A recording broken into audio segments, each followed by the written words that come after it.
So, welcome everyone, and big welcome to Steve, who is joining us today from the Alfred. From the looks of your background, you're in your Yeah, I'm in one. I think I'm in Miranda's office, so I couldn't find a right. spare room, so I jumped. She said I could use it, so Oh, because that's the nice. ward had people everywhere. So Yeah, yeah, brilliant. All right. Well, I've got a bit of a bio for Steve because yeah. he's very talented and probably it's yeah. I'll just give you a bit of his background as well. So he's been working at the Alfred for 20 years and with the lung transplant service since the end of 2006, which is where we met because that was when I had my lung transplant and he had just started with the service then. He works in a team of four lung transplant pharmacists, looking and overseeing a team of seven respiratory pharmacists across the inpatient and outpatient areas of the Alfred Hospital. He completed his PhD 2 years ago, so we should be calling him doctor now, Wow. and looking at the outcomes of immunosuppression after lung transplant. So, he is a font of all knowledge when it comes to medicines. And I often say that if you have inquiries about the medicines, it's the pharmacist you ask over the doctor because they know it so well. So last time we all called up, we had a bunch of different questions, and yeah, there might be more since then. But maybe did you want to? Is there anything you'd like to maybe start with, or would you like us to pepper you with questions? What's the easiest way of doing it? I reckon just start throwing the questions, and then we can start. Because I haven't actually prepared anything. I was just like, Yeah, ask me whatever you want, and then I'll yeah. just go from there, and Yeah. then it might just sort of generate some more questions along the way. Yeah. Yeah. All right. Well, that sounds nice. Well, I'll kick it off, and then if everyone else just wants to have a think about what else they'd like to ask him, because yeah, there's so many areas we could go into. But yeah, I'm curious just about the main lung transplant drugs which are used, and just maybe even a little bit of a history about them, or whether there's other ones coming, or yeah, Okay. what you know about those. All right. Well, I'll start with so there's pretty much three, like everyone who's had a new lung transplant, there's pretty much everyone gets three immunosuppressants, which would be, say, tacrolimus, which is probably the most important one, mycophenolate or azathioprine, and prednisolone. And they would be sort of your three most important ones. At the time of transplant, they start at the highest dose. And then as time goes on, depending on how your body adapts to that organ and incidence of sort of acute or chronic rejection, they're supposed to stay lifelong. Some patients end up on two, and in the rare event, some patients end up on one immunosuppressant. But the doses definitely come down over time. And because these drugs can actually cause, say, infection as well, there's a lot of um, prophylactic medications that go with it, sort of that help to sort of support those immunosuppressants. So everyone will get Bactrim lifelong, or a similar medication, and that's to prevent, say, like a rare type of pneumonia. There's also, you get an antiviral called valganciclovir, which is for CMV, and that starts on and off, say, lifelong. There's also alternatives to that, but the doctors will test for that on and off.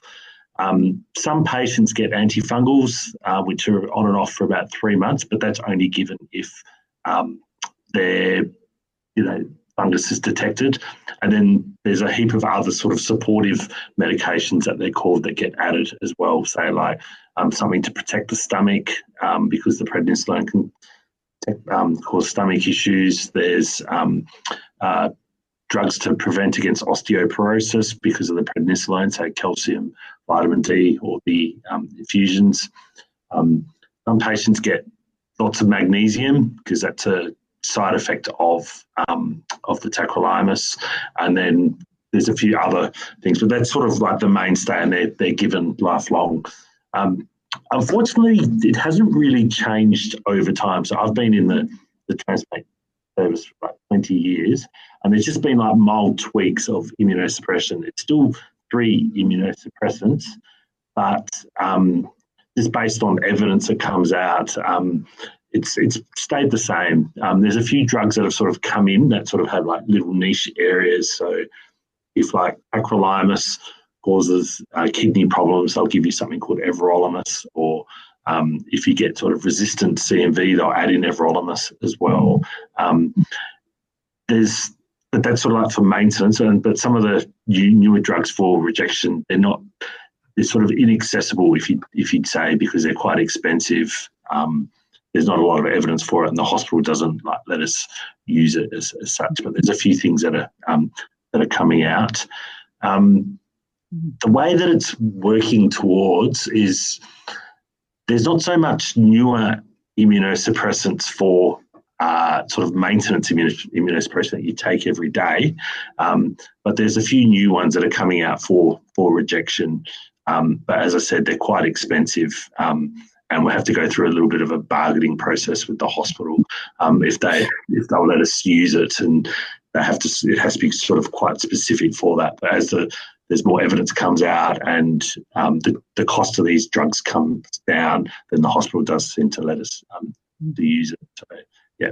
And there's also, say, newer treatments. I'm not sure if anyone on the group for rejection, say like ECP, has anyone?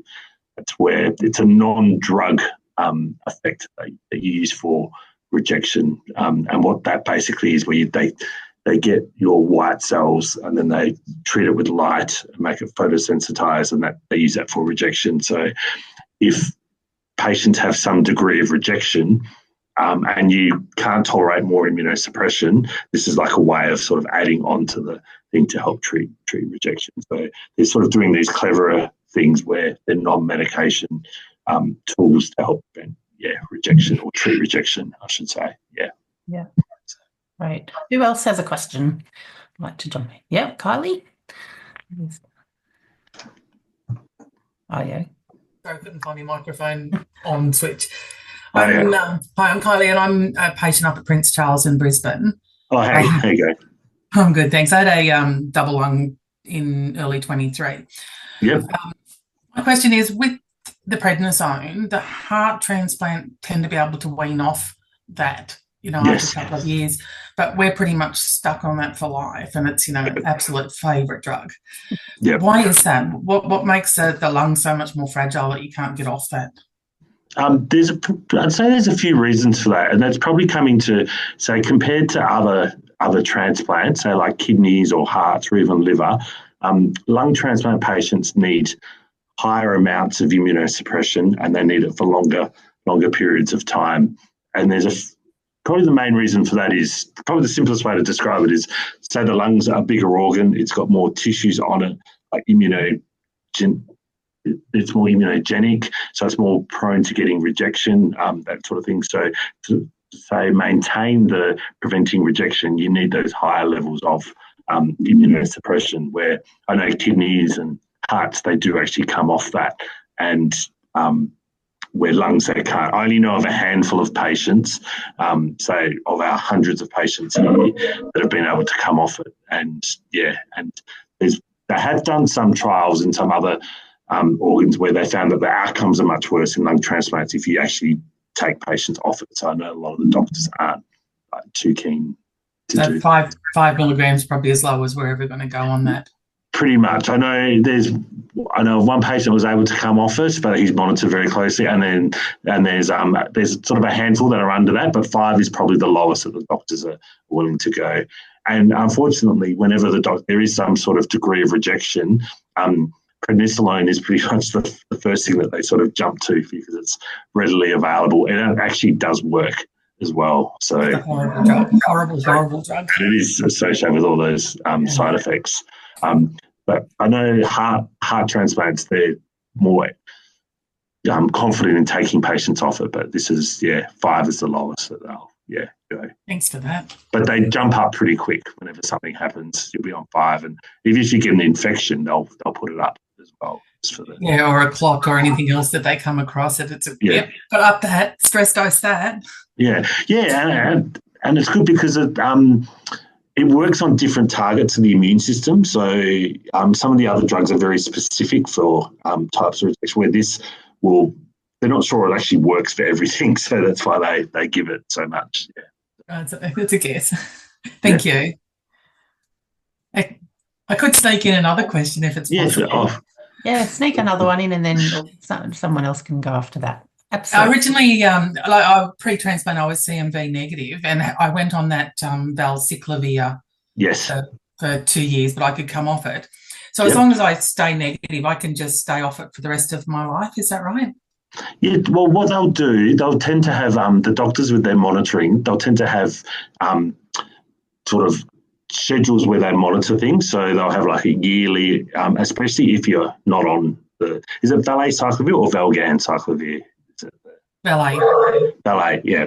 They'll routinely monitor you for, like, if you're having a bronch or anything or a blood test, they'll monitor you for the viruses that they worry about. And if it's not detected, then you'll be able to stay off it. So they get nervous by keeping you off it and not monitoring, but it's mainly if you do a bronch, they'll measure the BAL in the bronch, or they'll do a blood test and they can usually see if the virus has re-emerged. And if it's in the blood test every clinic. Yeah, and then if it's there, then they'll restart it. Yeah, but they want to keep you off. Like, if you can stay off it, because it's not there, then that's better than sort of just keeping on it forever. So, yeah. Exactly. Yeah. Thank you for that. That was an easy one. I was happy with that. That's why I said to him, no, don't worry about slides, because he knows all the answers, I'm sure. Yeah. Who'd like to go next? I will. No one's saying anything. Yeah, go for it. Steve, Craig Wood, how are you? I think we've met before. Yeah, we would have met on the ward. You've been a few times. Transplant, what was I, March 18, so 7 years out. So acitretin. Yes. So acitretin I was put on because obviously I had 30-odd sun cancers cut out, and they started putting me on that from dermatology. And I was doing sort of Monday, Wednesday, Friday, and then they said increase it. Now I'm doing virtually 7 days a week. Yep. What are the side effects of that? Jeff, who's not on as well, has been on it as well, and he cops it as well as the side effects, some of the side effects. Now I started getting headaches. Would that be a side effect from it? It can be. It's one of those drugs. It's a vitamin A analog, so like it's the sort of like an extreme version of like vitamin A. It's restricted to, say, dermatology, and it used to be used for sort of like severe. There's a cousin of it called isotretinoin, but this is used for sort of like severe psoriasis or dermatitis, that sort of thing. So it sort of helped, but with the skin sort of proliferating very quickly, it sort of the main side effect that you need to worry about is, say, with the liver. So they need to do like liver blood tests to see whether that's causing any issues. It can cause sort of like brain side effects as well. So whether you've got a change in mood or headaches is at the mild end of the spectrum, but sort of, okay, good, yep. But if you're having sort of, you're noticing that you're becoming down in mood, or not sleeping, that sort of thing, that could be like the other. So they're the two things that sort of jump out for me: is the liver, or sort of psychiatric type things, where mood, or So I need to ask my wife about the mood changes, would I? Yeah, to give me the answer anyway. Yeah. So next one, Panamax. So when we were told headache, whatever, take Panamax, not Panadol, no other paracetamols. What is the difference? Why is it Panamax compared to Panadol or something like that? I'm not sure why they said you couldn't have that. You can have Panadol. So anything with paracetamol in it is fine. So Panamax is just the brand. We keep Panamax in the hospital, the Alfred here, and the main reason for that is it's the cheapest one that they get, like through their deals, and so that's what they have preferred. They won't keep Panadol here because it's the most expensive one, but as long as it's got paracetamol, 1 gram or 500 milligrams in there, then that's actually fine. So we see it as all interchangeable. We don't mind what you have. But if you request Panadol in the hospital, they won't actually give it to you. Okay, I've always thought we could have Panamax. I've always had that anyway if I need it. So interesting. All right. But if you come in, that's all we'll give you. But Panadol is fine. You just have, with terms of headaches and stuff and transplant patients, the main thing is you can't have any anti-inflammatories. So things like ibuprofen, Nurofen, a high dose aspirin, all that, because that with the tacro that most of you will be on can cause sort of kidney issues. So we say if you're having any headaches, that sort of stuff, then just take paracetamol, Panamax, or Panadol. Yeah. Cool. You just touched on another one, Voltaren. So when you said Nurofen, so Voltaren, that's no good either. We recommend against it. So, and even the cream. So that's what I meant. Sorry, yeah. Can you explain the reason to that to the team? So the tablets, the anti-inflammatories, the combination with Tacro or some of the other immunosuppressants causes the kidneys to struggle. And we found that there is even, the tablets are definite, but there's even a risk with the actual cream because you can actually absorb some of the drug into the system. Obviously, it's lower risk than taking the tablets, but we recommend against that as well. So if you do have like joint pains, that's why you need to use something topical. Things like Denka rub or any of those sort of heat rubs are better than using Voltaren. So I've got an anti-inflam which I took to the hospital because a friend used it. I said, "Is this okay to use?" And they went through it all and checked up with your guys. It was all good. So So as long as it hasn't what they call non-steroidal anti-inflammatories, NSAIDs, they're like definite no's. Yeah. And sorry, last question because I'm on a roll. You are missing your tablets of a morning or an evening. Now, typically I'll take 14 of a morning and only 3 of a night or 4 of a night. Just because some people have had a recent one and some are to have their transplants. Just the risk of missing it out, what you should or shouldn't do. So what we have a general rule. So if you're on, say, daily medications and you realise in the afternoon, then we say have it as soon as you remember with that. If it's a twice daily medication, then we have like an 8-hour rule or so. So if you're having an 8 in the morning and it's before the 8 hours, then take it as soon as you remember and then spread the nighttime ones out, where if it's closer to the nighttime ones, then just skip the morning ones and then take the nighttime ones. So typical for me, Tacro, azathioprine and Pred are all in the morning. So with breakfast. So if I miss them through the morning, I can take them. If I realise that, like we're away camping for 5 weeks, if I miss one, I can take them at lunchtime, but put my evening ones back that 8 hours. Just put them back by a couple of hours or so. But if you say you get to, say, dinner time and you realise you haven't taken your morning ones, obviously not ideal. Don't double up. Just skip the morning ones and then have, if it's twice a day, then have the nighttime ones. However, if you're only on it once a day and it's in the morning and you realise later on, then have it at later that day. Cool. Thank you. Just want to confirm. What were you told? And what I would add as well was that, without getting too tricky, is the next day just go back to taking it normally. Don't move it back or try to get too sort of Cool. Thank you. All right. No. Just jump in and clarify something with the aspirin and the Tacro. Does that apply to other blood thinners as well? In terms of if you're on say Tacro and say low dose aspirin, that's completely fine because that's only 100 milligrams. It's when sometimes when you can buy Solprin, which is the dissolvable aspirin, and that's 300 milligram, and they say you have 3 or 4 tablets of that for a headache. That's not recommended, and that's like 10 times the amount. What does it do to the Tacro? It doesn't do anything to the Tacro, but if you're using it as an anti-inflammatory, it can affect the kidneys. But if you're on low dose aspirin, it's actually fine.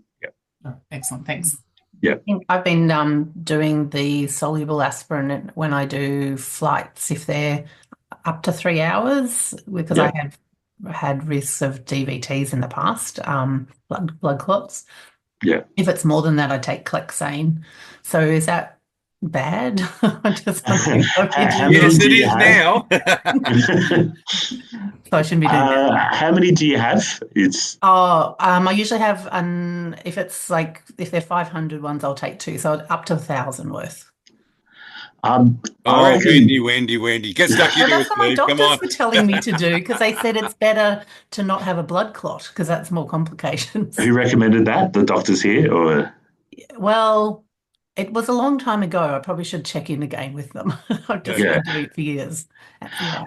I reckon, like, for those sorts of patients, we'd probably give like Clexane for that. There is a risk with your kidneys if you're having that sort of regularly, like high Yeah. dose. Oh, it's only when I fly, so Yeah. it's not too regular. Yeah. Yeah, and so if it's just as a one-off, then Yeah. But I'd say that if you were, let's think, oh, you're going to have blood clot, then they might want you to prefer you to have aspirin instead. Yeah. Yeah. Okay. All right. I might check on it. Yeah. All right. Sorry I to have get you other in trouble. questions, but I'm happy for others to go first, Yeah. because they may answer the ones I've Yeah. got. So, Mel, Jane, Louise, any questions? Yeah, hello. Hi, I'm Louise. Yeah. I'm pre-transplant, getting closer to the wait list. Yes. On the list of drugs I was given, it includes azithromycin Yeah. as anti-rejection. I'm actually already on azithromycin, half a tablet every day. Yep. So you haven't mentioned that one? Yeah, so azithromycin's a sort of a special one. So it's an antibiotic, but it's also got sort of a dual effect where it's an anti-inflammatory, which is what you'd be using it for. So they use it, it's used for after transplant for rejection, but it's also used pre-transplant and say COPD, like lots of different conditions for that anti-inflammatory effect. It doesn't suppress the immune system as such, but what they found was in certain types of rejection, it sort of slows the rate of rejection and it also reduces inflammation in the lungs. So it's probably better described as an anti-inflammatory rather than like an anti-rejection. And we don't start it straight away after a transplant. So if your lung function's good after a transplant, they'll leave it off. Okay. And there's a few reasons for that. That's what they call polypharmacy. They don't want to add too many on because it can add to side effects. But it's only if when they're tracking your lung function and it starts to drop, then they'll introduce it to sort of slow the rate of that. And that's due to its like anti-inflammatory effect and slow the rate of rejection. So yeah, but it's a standard antibiotic that they use for chest infection. Yeah. Cheers. Thank you. Yeah. Cool. Steve, sorry, just on that, it's interesting because my lung function has typically been around 108 to 110 for the last umpteen years, and I do azithromycin Monday, Wednesday, Friday. Yeah, of azithromycin. Yeah. Did you have a drop in lung function at one stage where they introduced I did. it? I went from 120 down to 110 after a rejection. So and I've been on it since then. Although I've been stable the last couple of years. Yeah. So when you would have had that drop, they would normally introduce it at that stage, and then that'll stop it, sort of, or help prevent it going even lower. Yeah. Cool. Thanks. Yeah, I'm actually on it as a maintenance now as well. Yeah, me too. Just for dilation, a little bit of dilation of the lower airways. Yep. Yeah. So it's just started. And they found that if you're getting if like neutrophils, which is a type of white cell, and if that's sort of migrating into the lungs, and they find that on the broth, they'll use it for that as well. So it's a very useful drug, for that. So have you got any suggestions for dealing with brain fog? Apart from a bit of exercise, that helps. But I've just upped the Valgan. Yeah. I was on like a maintenance dose for that, going back up, and it's just like the clouds have just come back in. It's pretty heavy. And you reckon that's from the Valgan? Would you say that's? Well, that's the only thing I've changed. Yeah. Of late, and I've just straight off noticed. Whoo, yeah. Okay. Because if you go through the list, like if I was like looking at all, I'd say there'd be like a heap of other ones that would sort of be the causes of it. Okay. Not saying Valgan doesn't do it, but I've not seen actually, that. Having said that, I've actually just lowered we've just lowered the dose of was it Everolimus? What is it? Everolimus, yep. Everolimus and Tacro. So maybe it's a shift but it's actually they've lowered them. Yeah, because I would say like high Tacro levels. So if that can cause like a brain fog, like you can get sort of like a confusion or like not feeling like all there. Prednisolone when it's high, but that can cause you to feel a bit wired from high prednisolone doses. And the other one that sort of jumps out as well is if you're still on any opiates like after the transplant, so like Tarjan or that sort of thing, will do it. But I'll have a look into the Valgan because it's not something that people have really reported back to me that common, thing that it doesn't. Not that it doesn't, but look, I'm noted for being a bit different at times. Yeah. Yeah. Jane, my fog's normally come in after too much red wine. Yeah, there's that. Well, that was going to be a question of mine, but I don't know if anyone's got other things. That was going to be one for Steve later. Yeah, mine was one of my Steve questions. So, what's the recommendations around alcohol, and what drugs in particular can you not have it with? Because I know, like, when you sometimes get put on a like one for an infection or something, you have to get them. But what's the rules? I know, like in the transplant, what do you call it? In the transplant recommendations, I think they say to avoid for the first 6 months after. That's sort of like the official unit policy. In terms of medications, there's, I shouldn't really say, there's like a handful where you definitely can't take it. So some of the antibiotics like metronidazole or erythromycin, like some of those you can feel, and you'll notice like you can get like vomiting, that sort of thing.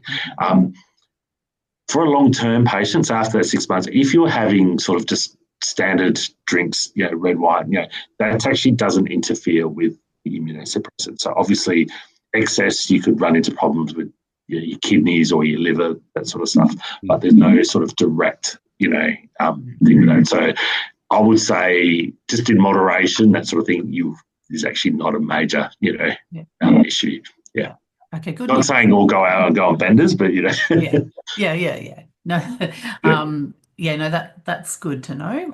Not that I'm a big drinker, but it's just nice to know that I'm not causing other issues. No, like, and there's no if direct you have kidney problems or liver, then you're going to be wanting to watch it anyway. Yeah, and if you've got if some of the tablets are causing sort of issues with the liver, then obviously you'd want to avoid that. But all being well with your kidneys or your liver and having it with the standard immunosuppressants, it's not, But the pharmacy will tell you if there's going to be issues with, direct interaction where you'll be vomiting, that sort of thing. Yeah.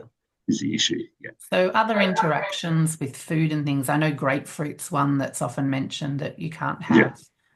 What other things should we be watching out for? Probably the ones that I see most often that with the dietitians will tell you there's no interactions with food, but with food you need to be careful where if it's like undercooked foods, that sort of thing, where because you're immunosuppressed, you're more likely to pick up. So like banquets, that sort of thing. Grapefruit juice. Does anyone here drink grapefruit juice? Because I didn't think people. No, it's one of those. Gordon, my husband, he gets very like fussy. So if we're in a restaurant and there's grapefruit slices or anything in a salad, he's like, no, we can't have that. And pomegranates and all of that. Yeah, pomegranates. Cranberry is another one. Cranberry juice.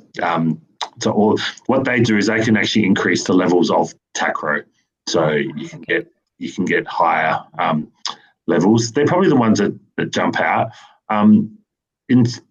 That sort of brings me to mind. The other one is probiotics. Does anyone here have those? That's something we don't recommend either because it's live bacteria that's in there, and like if you're on a lot of antibiotics, some of the you might get, even the local pharmacies, they say, have some probiotics, but there's been case reports in, say, other organ transplants where you can get septic, bloodstream infections from them. So we say, you have yogurt, that sort of stuff, that's fine because the amount of probiotics in there is a lower amount, but if you're having it in concentrated form in a capsule, that's fine. Good. So, and that's interesting. So can I just start? I've just started making homemade yogurt with live culture. I've been settling my stomach gut issues, which but then is that a lot weaker than a probiotic over the counter? Depends how much. I'm not sure how much you're putting in there from the where you're getting the cultures from. There's a commercial brand Chobani that's got 5 bacterias in, as opposed to the 1 or 2 that you get in most Greek yogurts. I've been making it from the one that's got the 5 bacterias in. Yeah, so that could maybe an issue after the transplant, when you're on higher levels of immunosuppression. You'd probably want to try avoid that early on, because there's a higher risk of the live bacteria in there. Yeah, I'll keep that in mind. Yeah, the dietitians will probably mention that to you as well. If you. Okay, yeah. Thanks. I'll flag that one. Yeah. Cool. I also heard that licorice can raise your tacrolimus levels. Is that right? Theoretically, it can, but from what I've seen, it's if you eat a lot of licorice. Right. So I give the horse one every afternoon. So if I have one and the horse has one, that's okay. How much is it? Like a big? Yeah. No, just a piece. He gets 6 pieces. Yeah. I get one. And apparently, licorice, and you mentioned the steroids earlier. Licorice has like steroid-like effects. So if you have a heap of liquid, like standard amount's fine, but if you have a heap of it, you can get sort of steroid type side effects like fluid retention, that sort of thing. So I'm off the licorice then. Yeah. What about effects with dairy? Yeah. Like Sorry? Dairy? Yeah. Like some medications just sort of affect, if you have dairy, sort of upsets your stomach a bit. Are some more prone to not like dairy? Are you saying whether dairy with the medications will make you? I know some people don't like dairy, but if you're using dairy to sort of counteract the effect of the medication, sort of like to line the stomach, I don't think it would do a lot with that. But I know like mycophenolates, the manufacturer says to avoid dairy at the same time because it can lower the levels of the mycophenolate, or if you're on, say, Cipro, that might lower the levels of it as well. As a pharmacist on the ward, we don't always really recommend, because we think it's too much to sort of take it at the same, to sort of have some before food, some with food, some after. It just gets too complicated. So we just say have it with it, and then we work out the end from that. So is that what you mean? Like in terms? Yeah. Yeah. Yep. But I know our dietitians at the Alfred, they talk a fair bit about sort of foods after transplant, and I know that they have quite strong views on the amount of dairy you can have because of the bacteria in there, that sort of thing. But I don't know what their actual recommendations are. But yeah. But I don't think it interferes with any of the medications as such. I think just do it as usual. Yeah. If you have rejection, so you get a case of rejection, what happens with drugs? Like you mentioned the one where and I think that's done at Peter Mac, isn't it, where they take the blood out and zap it with light and do that one. What else do they generally do as a do they up the pred first and then they play with the other ones, or what usually happens? Well, it would depend on the sort of rejection that they have. So you may have a bronchoscopy and they find that there's acute rejection, which is sort of like a T cell generated rejection. And for those ones, that the most straightforward first line thing they do is steroids. They bring you in for 3 days and they give you, say, 3 doses of high dose methylprednisolone. If it's sort of chronic rejection, which they tend to diagnose that via exclusion. So they'll do a bronchoscopy, measure your lung function if it's sort of dropping continually, and they exclude other causes like infection such as CMV or fungus or Pseudomonas, or if there's no PE, a clot in there, they go, well, it's not an infection, could be rejection. So they do a few things for that. They might just increase the amount of maintenance immunosuppression that you have. So your tacrolimus targets or your prednisolone dose, they'll put that up, and that may just be enough if it's a sort of a mild form of rejection. If it's sort of a bigger drop in lung function, they bring you in for stuff like ACGAM. Have you? That's what I had. Yep. Yeah, 3 days of ACGAM. Yep. Yeah, and it's like horse or rabbit, and that. Yeah, And basically what that is, that's like a sort of a high dose of immunosuppression that they give you over like 3 to 5 days, and it targets the T cells and pretty much wipes it out. And that sort of just stops the decline in lung function. Doesn't, if there's any sort of scarring tissue, it doesn't sort of recover from that, but it stops the sort of progression, and that usually lasts, that sort of stops the process. If it's like a what they call an antibody-mediated rejection, where they measure antibodies, they'll give you sort of a different type which stops the production of antibodies, where they give you a thing called plasma exchange that removes the antibodies. So there's sort of different types of rejections that they have. Treatments that they have for the different types of rejection. Yeah. The ECP that I mentioned, that's more for chronic rejection, which they'll, if they think you're not going to tolerate the sort of the high doses like rabbit or that sort of thing, they'll give you that, which will sort of zap the white cells to stop the process. Yeah.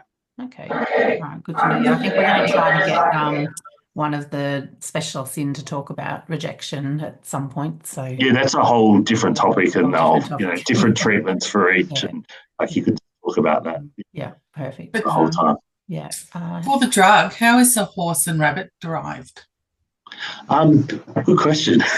So what it's called antithymocyte globulin. So basically, what, from my understanding, is you get the thymoglobulin, you get the human T cells, and they're directed against, say, a horse or a rabbit T cells, and they produce antibodies sort of against that, and then against the human T cells, and then we then use them in the human to direct against the human's immune system. So that's done in the petri dish. I'm not sure how they actually make it up, but it's it's using a horse or a rabbit there, and I don't know if they're live. But that was the next question. You know that. I should actually look into that, but it's using the horse or the rabbit to provoke an immune response against the human T cells, and then we purify that and then give it to the human. But you inject it in, or it's an infusion, so it's given over say 3 to 5 days, and then we measure the amount of T cells that it's working against, and that's used for chronic rejection. If there's a big drop in lung function, that's a big wallop of immune suppression to stop that process. Yeah. And when I started off with an hour the first day, then I went to 2 hours, then it was 2 hours, then I went to 4 hours, then I went to 6 hours. So they just slowly got up till the T cells went. Yeah. But mine was a rabbit. Yeah. Yeah. And rabbit is actually, you get a better response. It's a stronger one. That's stronger than the horse. Correct. You think it'd be the other way around. Yeah, exactly. Yep. Yeah. There you go. Any other questions? I'm mindful of you're being very generous with your time, Steve. So yell if you have to go. No, I'm all right. So all right. Jane, just a quick one about IVIG. So if you need a vaccination like your flu vax, and you're on IVIG like I am, is there any issue with the timing of the vaccine? Okay. I didn't think so, because a lot of our patients get sort of regular IVIG.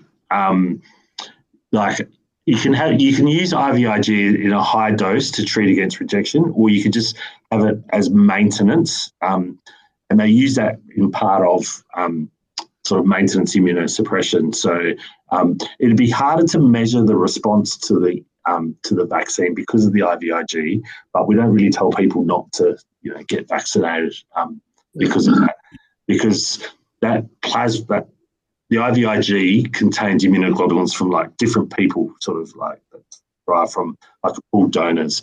So some of those patients might have already been vaccinated, so it's hard to measure the response, but it shouldn't interfere in the immune response. Yeah. Right. Yeah. But I'll just mention the rabbit stuff with immunisations, because you're getting a big wallop of immunosuppression. If anything, you would want to be vaccinated before that, because you won't have as good an immune response after the rabbit at GAM. Yeah. So there's quite a few vaccines out there. That the vaccines fall under your kind of umbrella of knowledge, Steve? Yeah, we helped organise the vaccines pre-transplant and that sort of thing. Yeah. So at the moment, we're being encouraged to have our regular COVID ones and flu ones, and if you can stretch the budget and the RSV one, because I think that's still, depending on your age, not covered. Yeah, that's one of the ones that we're trying to get, but I feel like the hospital, because there's so many transplant patients, they won't cover it until it goes on the national immunisation program. So the government covers it with that. But we are recommending patients to go and get the RSV vaccine.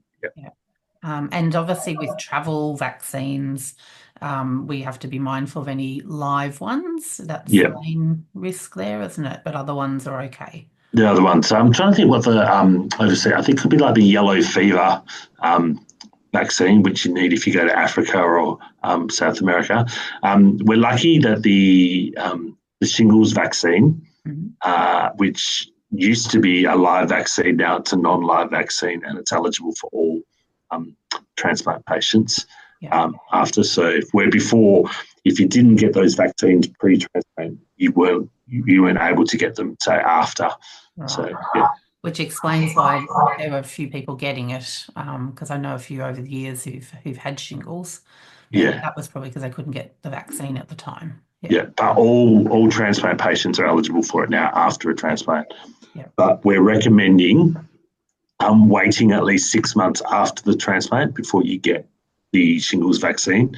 The reason for that is because you're on higher levels of immunosuppression in the first 6 months, and so you won't mount a decent enough response to make the vaccine work. So you're better off after 6 months, immunosuppression will come down a bit, and then you'll get a better response to the vaccine that way. Sorry, just back to RSV, is that yearly or is that a once-off? That's a once-off, Oh, okay. Oh, I didn't know that. All right. So many good questions, guys. It's great. Learning so much. So we had Kylie and Louise had one each, I think. Just the Japanese encephalitis. I'm actually on the Northern Rivers, and New South Wales Health put out the, we're in the bad hot zone sort of thing. Any sort of indication of whether that's going to do me any damage? The dead one, of course, the JE SPECT one. Because I'm down in Melbourne, I haven't had a lot to do with the Japanese encephalitis one. I can have a look into it for you. I don't think it's a live vaccine, though. There's one live and one dead, so I've had the dead one. I'm just wondering whether I'm going to cark it from the vaccine or not. No. If they've recommended it to you, you'll be okay. Just as long as you don't get the live one. No, definitely dead. Yeah. Good. It's just not tested, they said. Yeah. And they probably would have thought, because you're on decent amounts of immunosuppression, that you're at a higher risk, and so they would have weighed up the balance of that. Yeah. Because I think for a transplant patient to get that is pretty bad. Yeah. It'd be pretty devastating, wouldn't it? Yeah. So they would have. I don't think they wouldn't have recommended it if it's Well, we'll see if I'm still alive in a month. If you log on next month, and Louise, what was your one? About vaccines. Topping up with all my vaccines at the moment. My GP tells me that I don't need to get the shingles vaccine because the chickenpox vaccine will cover that virus as well. I did have to get a fresh update on my chickenpox vaccine because my immunity was too low. I'm not entirely sure if I believe him. I've been trying to find out from my hospital, but I haven't had a response. So you're right. The chickenpox and the shingles vaccines are related, and so to mount a response against they would have checked your immunity to chickenpox, and if you weren't immune, say you hadn't had it when you were a kid, he would have recommended it, and for it to work, for the shingles vaccine to work, you need to have immunity to the chickenpox first, and then wait, and then have the shingles one later on. So. Okay, but he led me to believe I didn't need to get the shingles vaccine because I was getting the chickenpox vaccine. Yeah, we don't give both at the same time. You have to have the chickenpox vaccine first. Yeah, I understand what you're telling me, but he led me to believe I never need to get the shingles vaccine because I'm getting the chickenpox one. I thought that you would still need the shingles vaccine later on. Yeah. That's what I would have thought. Yeah. But so this is what my GP's told me, and I've been asking my hospital transplant people, but I'm still trying to get a definitive answer. So I would recommend getting the chickenpox vaccine now if you're not immune to it. Which I have, yeah. Yeah. And then I don't think you would be eligible for the shingles vaccine now because you're not immunosuppressed. Is that right? You're not on. No, not yet. Yeah, so you wouldn't be eligible. So then when the transplant happens, you would wait 6 months and then get the shingles vaccine after. All right. But could I get it now if I pay for it myself? You're better off waiting.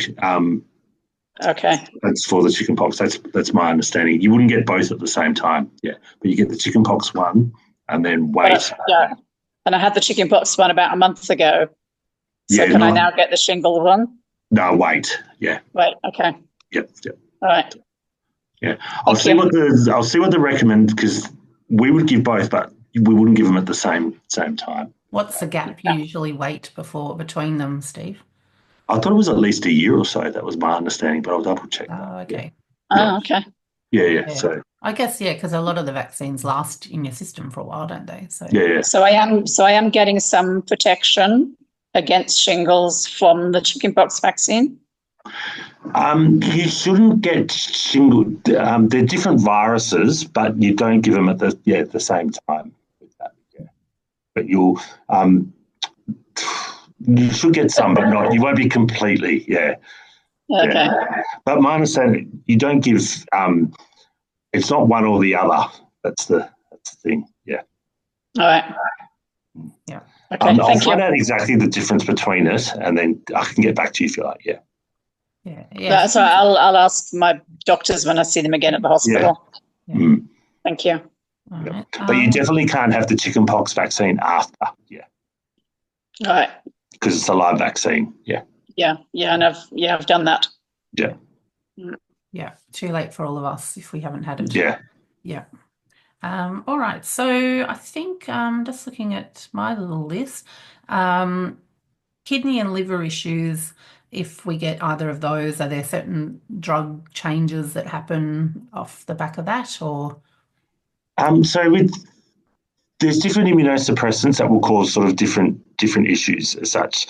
So the tacrolimus is the one that is most likely to cause kidney problems, and sort of like different antibiotics can do that as well. The other one is liver issues. Probably the most common is azathioprine or mycophenolate are likely to do that. And then some of the sort of anti-infectives that you use are likely to can do that. So like some of the antifungals like voriconazole, that sort of thing can do that. Probably the approach is if you're getting problems with kidneys or liver, so if you say you're getting problems with kidney, the doctors will usually lower the targets for, say, tacro, give you less of that and more of the other. Or if you're getting problems with the liver, they'll give you less of the mycophenolate or the azathioprine and give you more of the other. So it's really just what your body is sort of tolerating, and then they can, go from there. Yeah. Okay, great. And if you, say, for example, if your kidneys are really poor from it, they might even, in case scenario, they'll take you off it completely and then put you on, say, everolimus is a drug that they use for, say, patients that are getting problems with kidneys. So they use lower targets of that and then more of the other. Yeah. So there's different recipes out there for depending on what you have. Correct. Yeah, and they'll just tailor that towards what you need. Yeah. No, we're very lucky. We're very lucky in a lot of ways that a lot of this is covered on the PBS or the hospital. I don't know if they pick up some of the costs outside of PBS. But compared to some of the other countries where they have to crowdfund to get the medicines they want, or so their insurance covers. So pretty much how that works is that you've got the PBS, which most of these drugs are on the PBS. The ones that aren't on the PBS, we apply for it to go on the hospital formulary, and the hospital picks up the cost of that for the remaining. So there's stuff like a lot of your supplements, like magnesium, calcium, all that. will that's not on the PBS, but if you get it at the Alfred, then, or like the other hospital, then they pay for it. Azithromycin is another one as well, so that's not on the PBS. I think you can only get 2 tablets for an infection on there, where the hospital will pay for it for the rejection, that sort of thing on there. So, yeah. Yeah, no, that makes sense, because they often, I used to get everything through the Alfred, and then they changed it where they said only get these ones through the Alfred and the rest go through your local pharmacist, because it makes no difference once you're on the safety net or you've got a concession card or whatever. Mm. Yeah. Okay, great. Wendy, any more questions? I'm mindful of time. Wendy, sorry, I've got to fly. I've got the other caravans is headed off. We've got to go to the showgrounds to set up tonight. So yeah. Well, I sorry, think we're close to wrapping up, but yeah. Steve, thank you very much for your time. Great to see you again. No worries. Everyone else, good to see you all. Take care, and I'll see you in another month's time. Yeah. Thanks everyone. Right, thank you. Yeah. See you, Wendy. See ya. Bye. Okay, so I think we'll try to wrap it up, but if there's any final question that you've been dying to ask, now's a good time, because Steve's a busy man, so it's very lucky to have him for so much time to be able to pick his brains. And I told you wouldn't need slides, so yeah, you've answered everything. Thank you. Yeah. Thanks, Sarah. All right, cool. I think we're good. So we'll wrap it up. Thank you so much, Steve, and I'll finish the recording shortly. But we'll let you jump off, and we really appreciate all your help and expertise. And that I learned lots of things. Like, you still learn things every time you hear from somebody. So yeah, it was really good. Cool. Thanks, everyone. Thank you. Bye. Thank you. Bye.